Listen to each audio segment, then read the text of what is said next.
30 octobre 2023. Madame, monsieur, il est présentement 13h. Chez vous, dans votre lieu de travail, vous écoutez la synthèse de l'actualité sur la voie des sans-voix. Retardé à cause de plusieurs recours en annulation introduits devant la haute cour de transition. La rentrée est effective. La rentrée parlementaire est effective depuis ce lundi 30 octobre 2023.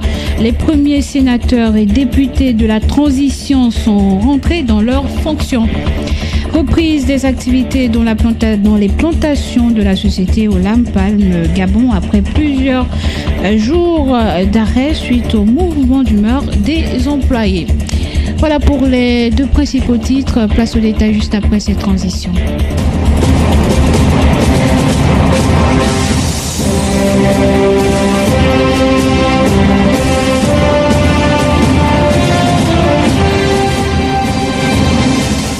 Bonjour à tous et bienvenue. Vous écoutez la synthèse de l'actualité locale sur la voie des sans-voix. Les premiers sénateurs et députés de la transition sont rentrés dans leurs fonctions ce lundi 30 octobre 2023 à Libreville. Nommés le 6 octobre dernier, ils vont devoir siéger dans leurs chambres respectives. La rentrée parlementaire avait été retardée par plusieurs recours en annulation introduits devant la haute cour de transition par 2 citoyens et 9 partis politiques. Les nouveaux députés et sénateurs devront se pencher en urgence sur la loi des finances 2024 et celle liée à l'exercice budgétaire 2023. Recrutement dans l'administration publique, le dépôt des dossiers se poursuit jusqu'à nouvel ordre, a annoncé le ministère de la fonction publique le 27 octobre dernier.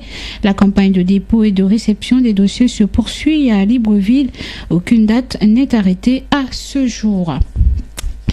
La société Sobeya, la société française, vient de signer un accord avec les équipes de la Task Force afin de procéder à la réhabilitation des voiries des communes de Libreville et d'Ovendo.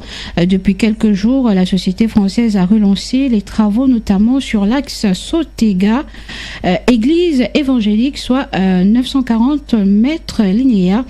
Les travaux vont s'étendre également sur d'autres axes, que ce soit à Libreville comme à Ovendo. Après 2 jours de concertation à Lambaréné, les activités ont repris sur l'ensemble des sites de Olam Palm Gabon, leader dans l'agriculture du palmier à huile. Il y a quelques semaines, les employés avaient arrêté toute activité dans les plantations de Olam Palm suite au mauvais traitement dont ils sont victimes. Olam est présente au Gabon depuis plus de 10 ans, notamment dans le secteur agricole, avec plus de 10 emplois directs et indirects. Les responsables de cette société ont promis résoudre les problèmes des employés d'ici la fin du mois de novembre prochain. Bertrand Ndibi, l'ancien opposant, est désormais questeur du Conseil économique, social et environnemental. Il a été nommé par le président de la transition Brice Clotaire Olingi Nguema. Les questeurs ont une double mission: préparer, exécuter et contrôler l'exécution du budget de leur assemblée, entre autres. Du côté de la forêt de Makouké, dans la province du Moyen-Ogooué, un chasseur d'une 60aine d'années a failli perdre la vie le 25 octobre dernier au cours d'une inspection de ses pièges dans un village de Makouké. Surpris par un éléphant, ce dernier était contraint de faire le mort pour espérer avoir la vie sauve. On revient sur cette autre actualité. Avant de nous séparer, le lieutenant-colonel Frédéric Bongo, ancien directeur général des services spéciaux, le service de renseignement de la présidence gabonaise, radié de l'armée gabonaise par décret du président de la transition, Brice Clotaire Olingi Nguema, est sorti de sa réserve il y a quelques jours.